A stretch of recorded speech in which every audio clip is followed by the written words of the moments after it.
we kind of felt that Ted and John could sustain a totally different story. They were two characters that were very strong in and of themselves, and so it was conceivable to do a sequel that would be worthwhile, because for me there's no reason to do it if you're going to repeat the same movie. It's not satisfying for the audience, and it's really boring for us. So it was fun to go in and just kind of figure out what we could do with these characters that would be completely different from what we did in the last movie. As amazing as it would be if a teddy bear came to life, at some point people would start to see it as the norm. They would have to. Human beings are very adaptable and very quickly adaptable. And so probably fairly soon after it happened, people would be like, oh, well, that happened, you know, moving on. And we tried to keep to that idea, and we figured eventually the subject of what Ted's legal status is would come up. And you know, human beings are inherently tribal. We have a need to kind of put people into little groups to our own detriment. And you know, there probably would be some resistance to let a talking teddy bear into our club, you know, in the same way there's resistance to let gay people into the club, and you know, at a certain point in time, let black people into the club. There's always that resistance. You know, Amanda has a line in the movie where she says, in every civil rights conflict, we're only able to recognize the just point of view years after the fact. We never see it while it's going on. We always think this time is different. And so that's probably what would happen. So we try to treat it as realistically as possible. And yeah, he'd have to get a lawyer, he'd have to go to court, he'd have to fight for his civil rights. Mark is fantastic because he's first of all brilliant at everything you ask him to do. You know, he's a fantastic actor dramatically. He's a fantastic comic actor. And that includes both subtle verbal comedy and physical comedy. There's really nothing the guy can't do, and I think that's why he's sort of the biggest male star in the world right now.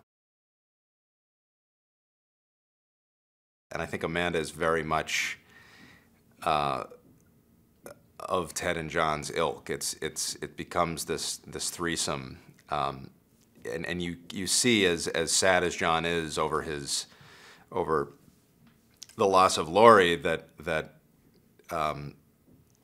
it becomes clear very quickly that this was probably the person who was more suited to him.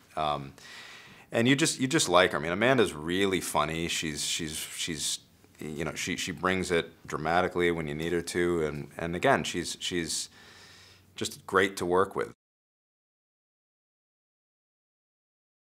Donnie wants to cut Ted open and figure out what makes him tick, and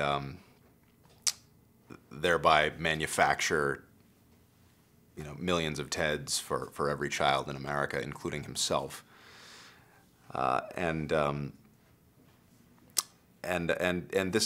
sort of dovetails with our other story in that if Ted is left without any sort of civil rights, then Donnie and Hasbro can swoop right in, take him, and it's petty theft as opposed to kidnapping, and a big corporation can deal with that. Morgan Freeman is I mean, look, that was a huge coup for us to get him in this movie, and particularly for that part.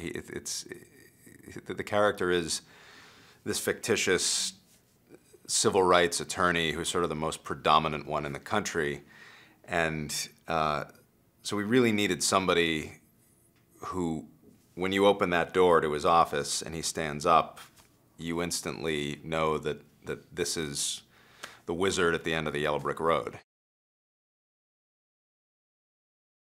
Tom Brady makes a lot of people happy, and you know, he was game for everything. He was just he sold the moment. He sold the comedy, and you know, when somebody's an athlete, you never know what you're going to get, and he brought it for us. Hello, Valerie here with another So You Think You Know movies? And today it's Marvel movies. Did you know that Captain America's to-do list in The Winter Soldier was changed for every country? Next up, in Guardians of the Galaxy, the dance moves for the dancing baby Groot were provided by director James Gunn. And sticking with Guardians, the inspirations for the character Star-Lord were a mix of Han Solo and Marty McFly. Let me know in the comments below if you knew these facts. And download our Film Is Now app, available for both Android and iOS.